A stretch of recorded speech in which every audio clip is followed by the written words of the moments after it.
For people who don't know, Wong Kar-wai wears dark glasses all the time, all the time, all the time. I mean, Wong Kar-wai looks like a figure from a John Woo movie. He's tall and lean. He's always reaching for a cigarette, and the sunglasses never come off. You wait for the double guns to come out.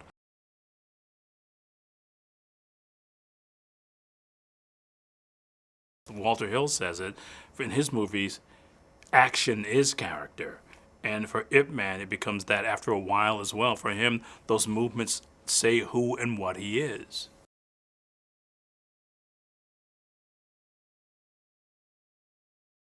I guess when you think about Bruce Lee, he was like a dancer. I mean, Pauline Kael called Bruce Lee the Fred Astaire of martial artists, and she got it squarely on the nose when she said that. And I'm sure when she wrote that about Enter the Dragon, she had no idea about Bruce Lee's literal musicality as a physical being, as a martial artist, and that sense of stardom that he brought, I mean, and also westernizing that sort of sense of announcement of Bruce Lee. He basically was sort of like clearing his throat as if preparing for an aria or doing a kind of a plie before he began his dance.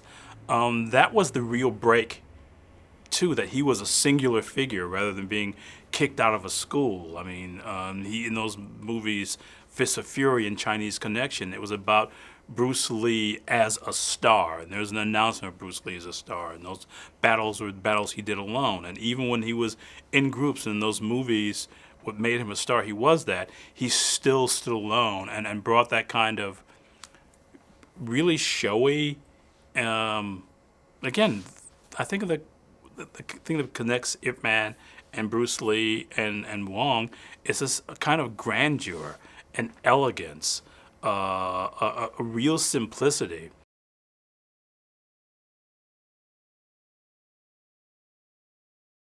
There's physical contact in this movie that basically connotes closeness, that connotes intimacy, and there's a real intimacy here that's not basically somebody waiting for someone else to show up, but real contact and sparks flying. I mean, in the way that they do when in this Ginger Rogers and Fred Astaire, or Gene Kelly and Sid Charisse, or Gene Kelly and Frank Sinatra, if you swing that way.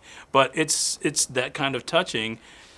I feel again is a real sort of maturation. It's consummation in a Wong Kar-wai movie. As close to it as we will probably ever see.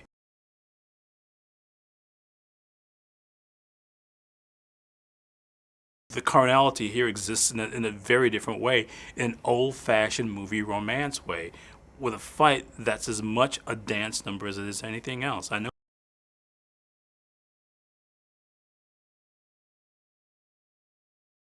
when Tony's feet move across the floor, there's that sort of sweep as if he's planning himself for a dance move. It feels more literally grounded than martial arts movies tend to feel. There's not that kind of sense of magic realism, people floating in the air. I mean, there certainly are air kicks and that kind of thing, but it feels like an incredibly earthbound martial arts movie. And I mean that in the best way, that it has a literal and spiritual sense of gravity.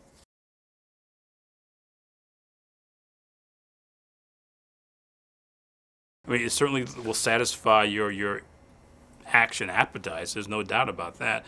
But it's just done in a way that you've never really seen before, because a lot of the action takes place really close up. It's incredibly clear because you would think the action that's basically people almost face to face, or hand to chest, or foot sweeping foot without somebody floating in the air, you would think that would be the kind of thing could easily be muddled, especially since there's often rain going on or taking place in locations that are really shadowy, where things aren't visually clear. But Wong makes sure that you can follow the action all the way through. So it's not somebody making this kind of film who has no idea what he's doing. He just brings several layers of depth to it that give it a lot more resonance. I mean, I think it echoes in your mind after you see it.